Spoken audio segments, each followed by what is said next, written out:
Good day. I'm Carl Bodner, and I want to welcome you all to a special edition of the Masuk Report. Today we have 4 panelists, 2 students, a teacher, and administrator, who are going to have a conversation, asking questions and providing information to answer them regarding Masuk's move toward having a Capstone program, a new graduation requirement for seniors graduating in 2013. Our panelists are, to my left, Kelsey Brown, Mr. Ken Ryder of the English Department and coordinator of the Capstone program. To my right is Dan Carty, a junior at Masuk High School, and Assistant Principal Frank Samuelson. We hope that you will find this informative and open the door for conversation amongst you as community members as well as with your children, students, to better understand the benefits that can be reaped from the Capstone program. Kelsey, would you start us off with a question for Mr. Samuelson? Yes. One of the questions I had was, will the students be graded on the Capstone? Will it contribute to their GPA? It won't contribute to their grade point average. It will be certainly, as was mentioned a moment ago, graduation requirement, and it will be done on it will be graded on a pass-fail basis. Okay. Dan?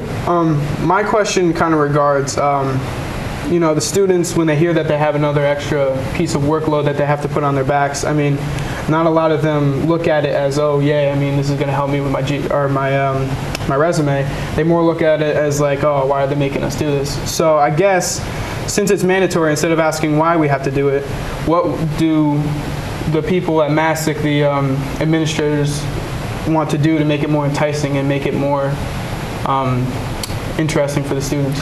We're hoping, Dan, that this is self-motivating, that there will be intrinsic value to doing the Capstone project. And I'm confident, and I've seen firsthand, that colleges are very interested in students who have done a Capstone project as part of their high school requirement. And I think that when students have some apprehension, that's normal. But I also firmly believe that once it's underway and once the anxiety about it is diminished, that students will enjoy the process, that they'll get an awful lot out of it, and in a fair amount of cases, it will be helpful to students to indicate that on their high school resume for acceptances into college. So in terms of enticement, I think that when you pick the right topic, it will be self-fulfilling. Okay. Mr. Ryder, anything you want to add to that? No, I agree. I think, one of the great parts is the student choice, and what the student makes of it is what they're going to get out of it. So I think that's where the positives lie. May I just quickly insert a footnote? Mr. Samuelson was principal of Oxford High School, one of our neighboring communities, and helped institute their first Capstone program. So we're very fortunate that he's with us at Masuk and providing so much good consultation to help us get organized and get a step up on the program. Okay, Kelsey, let's have another question. Can you research any topic? Is that what you're saying? Any topic is a little too broad. Okay. I would say almost any topic. They would need to be legal and moral. Mm-hmm. But if there were any questions about the topic that you want to pick and select, Mr. Bodner, Mr. Ryder, myself, as long as I'm here, would be happy to help guide you through that process. But pretty much any topic that is of interest to you or something that you've either dreamed about or thought you'd like to pursue beyond high school or beyond college, we hope that would be something that you would wrap your arms around and say, gee, I want to learn more about this. Sounds like it could be a good capstone topic. And we're here to endorse that and support you with it. Mr. Ryder, would you comment about the fact that we are developing a handbook that students can use that will facilitate this guide? Yes, it's a pretty extensive handbook that's going to walk you through step by step. And just to pick up on what Mr. Samuelson's saying, with the topic, we want it to be a learning stretch where you, students, expand on what you already know and pick a topic that isn't something you're so familiar with. Like Mr. S said, something that you dreamed about or that you want to do. And it can be service related, it could be career related. It is very wide open. Again, that that legal component's there, and then also, that your family, your parents sort of agree with you. But it is that learning stretch, so we want you to build upon your knowledge that you already have. And I guess that's where the symbolism of the capstone comes in, where this is going to be a culmination of learning experiences for each student throughout their grades in the Monroe community. So I think that also... Exactly, Mr. Bodner. It allows you students to have a sense of ownership. For once you actually get to choose something you would really like to know about, and know about it with comprehensive, in-depth understanding. So I think that's important. Okay? Dan? We've been talking about all the topics and, what our topics are okay, but my focus for this question is more about the purpose. Is it more of a community service, or is it trying to put more in-depth knowledge of something that you don't know, or something that you want to know, or something that you do know? I would say, Dan, the latter of the two. I think it would be, on a percentage basis, probably 90% of information you want to know more about or a field that you'd like to pursue, and perhaps very little, if any at all, community service related. There are some similarities in that you'll be reaching out to a mentor, and that you'll be responsible to be a mentee to that mentor, and go at certain designated times and do your part to learn about the area that you want to learn more about. But in terms of community service, the only similarity that I could draw between the two is that you'll need to accumulate hours, and they'll need to be part of a log, and you'll need to have those verified by your mentor. So I think similarly to community service, the log for the Capstone project you'll be able to draw comparisons with. But beyond that, I see them as different. Okay. Mr. Ryder, would you give us a little more clarification about who could be mentors? Are they all going to be within the Masuk community, or can they be from outside? It can really be from outside, it can be from anywhere. Requirements are 21 years of age or older. We're asking that it not be a relative or a current employer, and that's it. And my understanding is we are developing a database for people in the community to assign themselves as potential mentors for our students. The student will still have to go out and solicit the mentor, but we don't want the students to think they're out there on a limb with no advice, no assistance available. Exactly. So we want them to be comfortable with the fact that there's multiple adults in the school and in the community that can facilitate this. Okay, Kelsey. So since this can go on our resumes, is this going to give us an advantage when colleges look at our resumes? Is this something they want to see? I firmly believe that it will give Masuk students and Masuk graduates, class of 2013 and 14 and 15 and beyond, a leg up on the competition, on other seniors and other high schools. Colleges and universities many of them are starting capstone projects. Some of them already have capstone projects in place. So to have a student apply to their college or university that has had capstone experience would only enhance a student's chances of it being accepted into that same university that either has the capstone project in place or is about to start one. And so it's certainly beneficial, and I know firsthand of students at my former high school who were admitted or admitted after they were admitted contingently. They were admitted completely as a result of having this capstone project as part of their high school experience. Will some of the components, Mr. Ryder, of doing this capstone really send a message to colleges that this student has learned to do some independent research, some strong reflections, and developed communication skills? Of course, all of those things that you're mentioning are at the forefront of it. I think most importantly at the culmination event will be that capstone board process where the student does an 8 to 12 minute presentation, and I think that is just going to be so useful, just that experience. I know when we have Alumni Day here and some of the administrators get to talk to the students who come back, one of the things they often ask for or say they wish they had a little more of at Masuk is the presentation piece. Mm-hmm. I think it's going to be a really good experience to speak in front of a panel of judges and of adults and business members. And It's gonna I be think great. nothing better to boost one's confidence than is to overcome that hurdle, that intimidating sense of fear of being in front of some persons you don't know or don't know you, and being able to really communicate what you know, what you understand in a comprehensive and coherent way. Dan, give us another question. Well, the kids in our grade aren't exactly all the way into this project yet. They have tidbits of information and different things they need to know. When are we going to have a formal presentation of this project, and when are we going to learn more information about it? Mr. Ryder? We're looking right now at some dates in March during CAPT week to have the juniors come in and for an assembly and get the information out there a little more concretely. And also reasoning is that one of the reasons for that is as we move forward in the first year, we want to give the kids as much time as possible to start. And even over the summer, if they chose to, get some of those fieldwork experience hours in.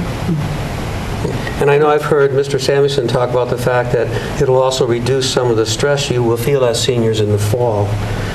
Could you comment on that? Yes, I hope that by virtue of us having this assembly of sorts during CAPT week or weeks, it'll be a morning for about 40 or 45 minutes.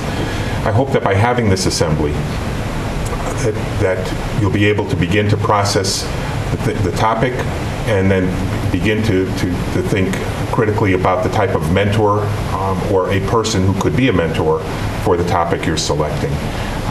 As Mr. Bodner just mentioned and Mr. Ryder, by getting a leg up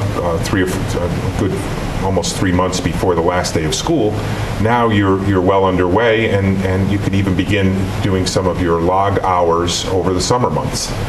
They're only 20 hours, and if you did 1 or 2 a week over the summertime, or just in the month of July, a couple hours, you'd be almost halfway there through the end of the summer and leading into your senior year.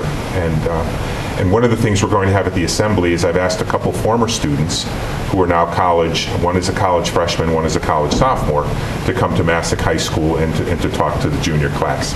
Because I think coming from someone who's a few years older than you, just 2 or 3 years older, it might resonate more, and it might be a little easier to accept, to listen to some of the anxieties that they had when they were about to enter their senior year and then go through the Capstone project and try to allay some of your fears and some of your concerns. So I have had 2 folks from Oxford agree to come over. And so after Mr. Ryder, Mr. Bodner, and I have this, do our little presentation, there will be a question and answer opportunity with those students also. And I think that's a real enriching experience to hear information from someone who's close to being a peer. So, Kelsey, what's the next question? With these community service hours, what counts as community service?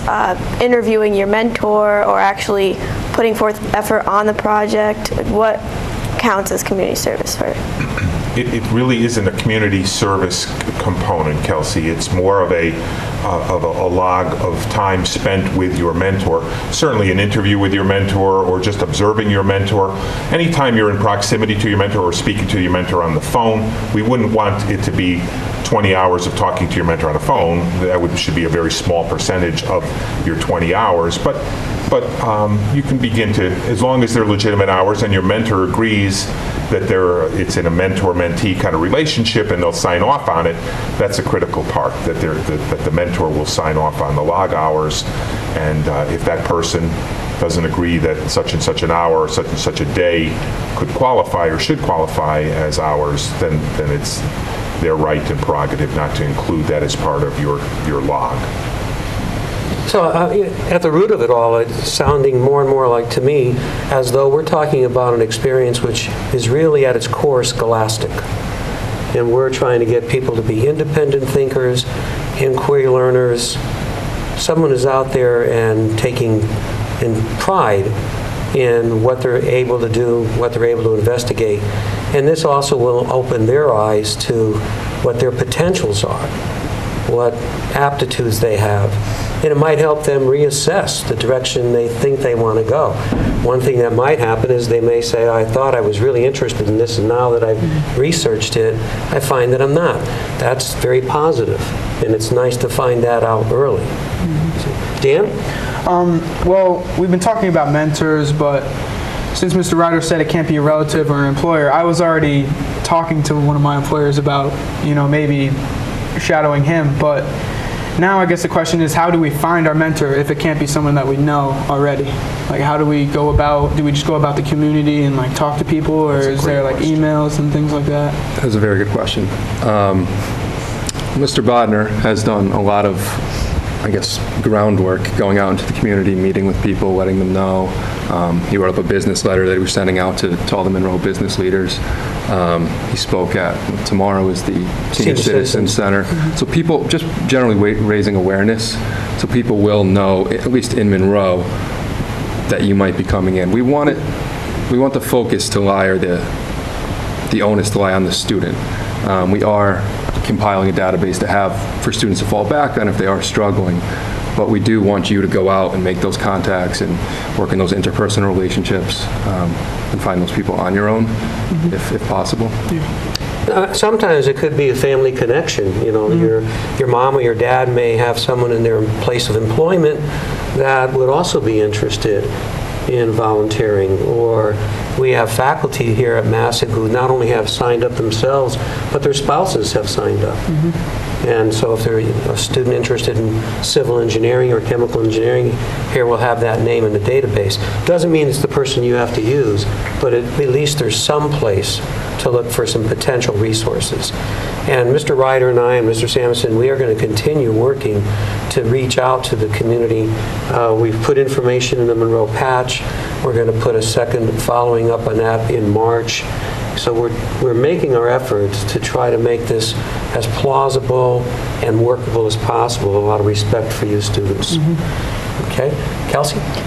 From the mentor, are we required to have a letter of recommendation from them? Yes, I think is the short answer. It will be helpful as part of your high school resume to have a letter from your mentor indicating who they are, what you've done, how you accomplished it. But yes, you may be able to provide some guidelines to your mentor about the letter. Mr. Ryder, I don't know if you wanted to, I don't know how defined that letter needs to be. We don't want the mentor to feel intimidated about composing a letter. Right.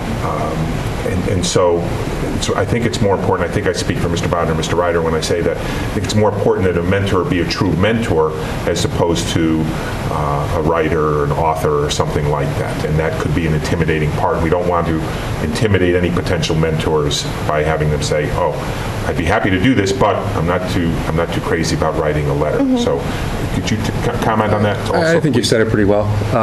Yeah, nothing huge, but in what capacity you worked with your mentor, the job they think you did. Nothing. I think it's a statement of validation.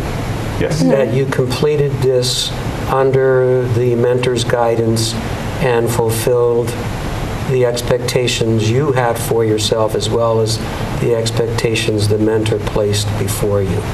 And it's simply a validation that, I had the opportunity and I accepted Kelsey Brown as a mentee, and this is what she accomplished.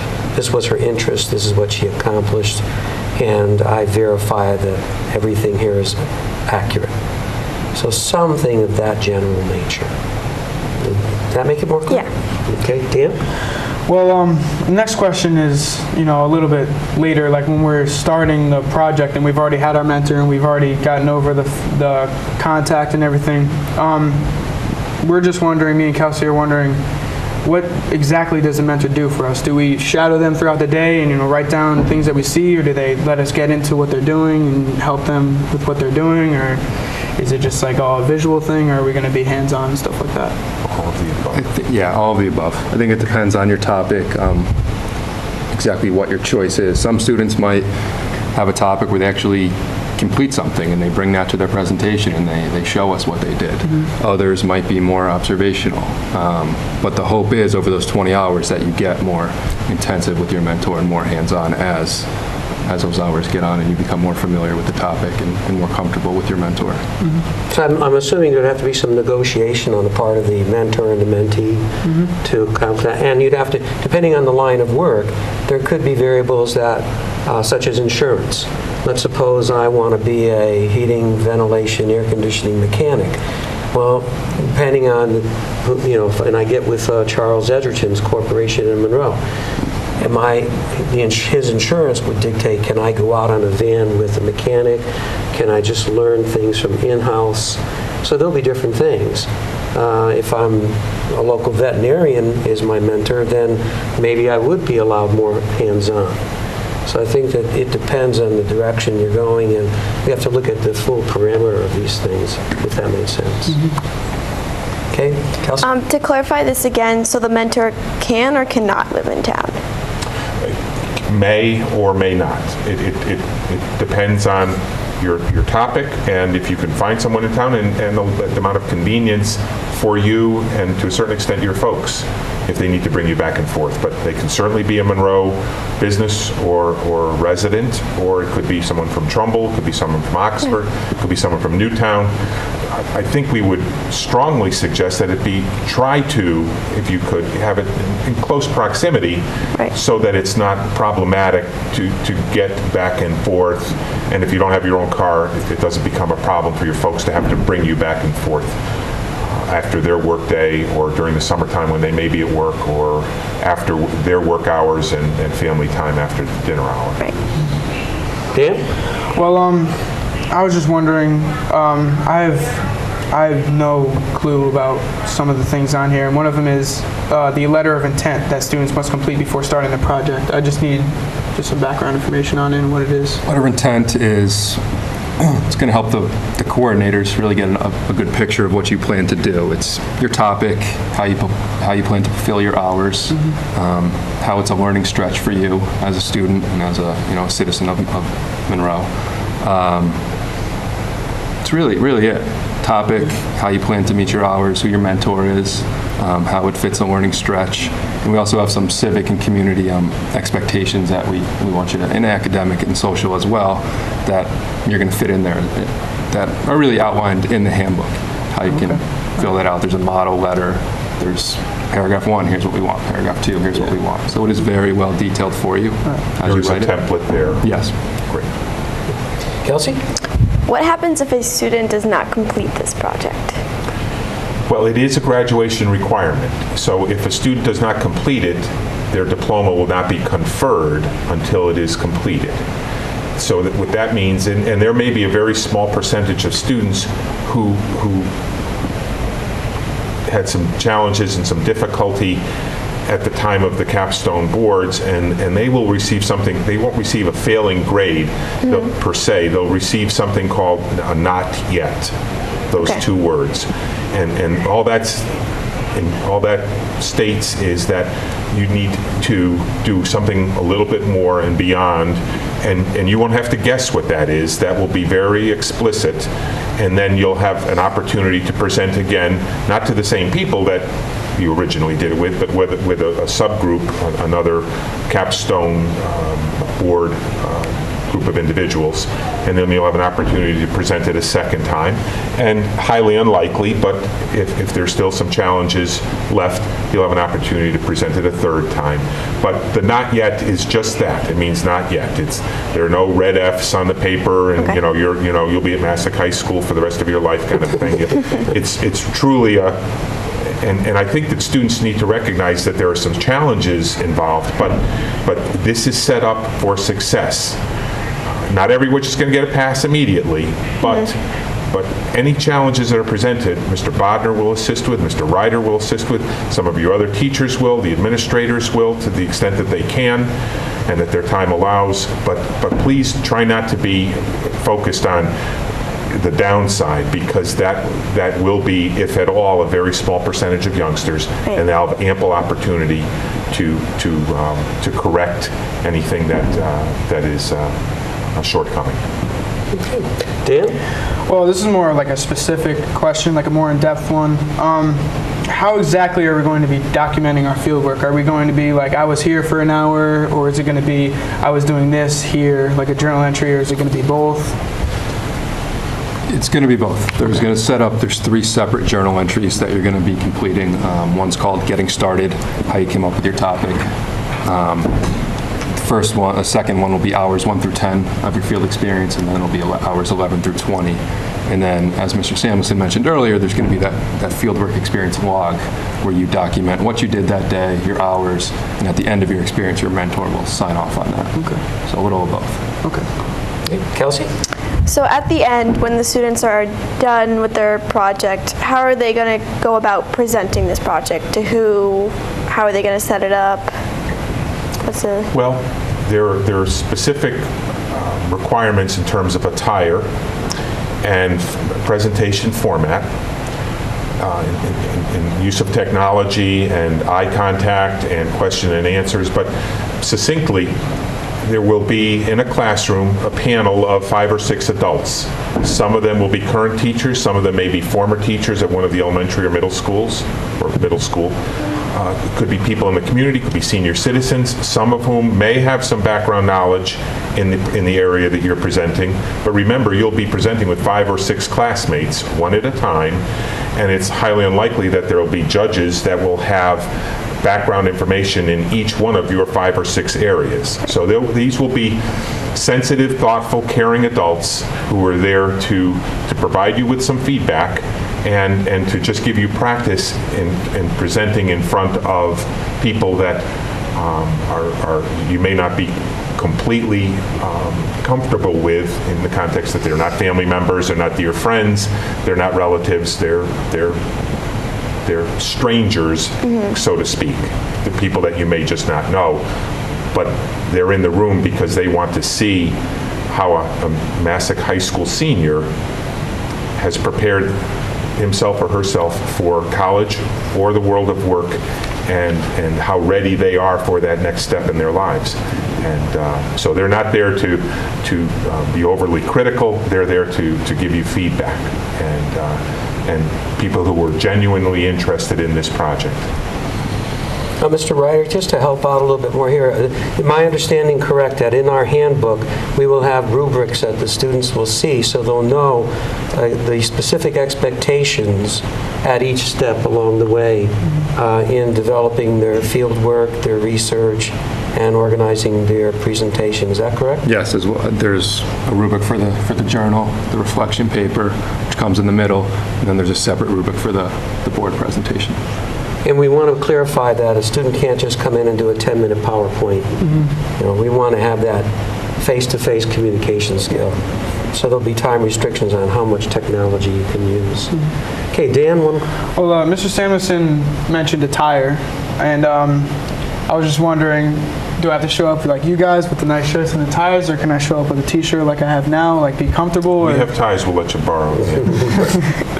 So I guess my question just is, what is the level of attire that we need? Do we need a shirt and a tie? Can we have just a regular button-down shirt, or is it just, you know? Well, it's spelled out in the handbook, and it's part of the rubric also. But as long as you ask the question, we don't expect nor want anyone to go out and buy an outfit. Yeah. We're hoping that attire that you would wear perhaps to church or to a formal family function at a restaurant or something like that would be appropriate. But for gentlemen, a shirt and tie, a jacket if you have it. But if not, a shirt and tie would be fine. Dress shoes would be fine. For a young lady, a pantsuit or other type of similar clothing. But I would suggest to anyone listening and to your classmates that the intention is for you to impress the people that you're presenting, and sometimes clothing will help do that. You certainly need to know your topic and you need to speak clearly, but sometimes clothing enhances that, and so we just want you to look sharp for this event. You treat it like, I would assume, the suggestion or inference here is more like a professional experience. And if you know you look well, you've presented yourself well, that first impression is very strong. Plus, I think in a very indirect way, it strengthens your own confidence. And I think that's important. Because one of the things I know I'll say to anyone I work with as a student is not only take ownership of this, but have integrity, have pride in what you've done, okay? And let that be demonstrated in your demeanor, your attire and your demeanor, because you want to have the attention of your audience, and that's really important, I would suggest. Let's just do one last question, Kelsey. So to wrap it all up, what do you think Capstone will do for the students? I think it will confirm or deny a topic, an area of interest that a student may have, something that they're very passionate about at this moment in time, and now by pursuing this, it just increases their passion for it, or by pursuing it, it says, gee, that's, as Mr. Bodner mentioned a little while ago, that's not something that I'm interested in doing at all. I'm glad I pursued it now. I'm glad I didn't take courses in it in college. I'm glad I didn't go to a technical school to try and do it because, boy, I have no interest in doing that. It was not at all what I envisioned it would be. So we're hoping that that's one of the components. Another component that we're hoping is that it builds self-confidence, that it allows you to feel very comfortable that all the things you have been taught from kindergarten through 12th grade all come together now and are presented to in a manner that is understandable to a group of concerned individuals, all adults, and that it provides you with a catalyst for success as you go on to the next stage of your life. For most of you, it will be college. For some of you, it will be the world of work. But it's something that provides you with that opportunity to exhale and say, I'm ready, world. Mr. Ryder, anything you care to add to that? No, well said. Well, the only thing I would add is for anyone that has this thought in the back of their mind, the goal here is to facilitate and assist and guide all our students. And we understand that there may be certain cases where individual students will need realistic adjustments in preparing their capstone project. But that's one of the goals, is that we want to reach out and make those adjustments so those children, those young students, can really handle this as independently as possible. And as Mr. Samuelson said, this is geared for success, and we think it'll help them tremendously with their own confidence and when they do achieve that success.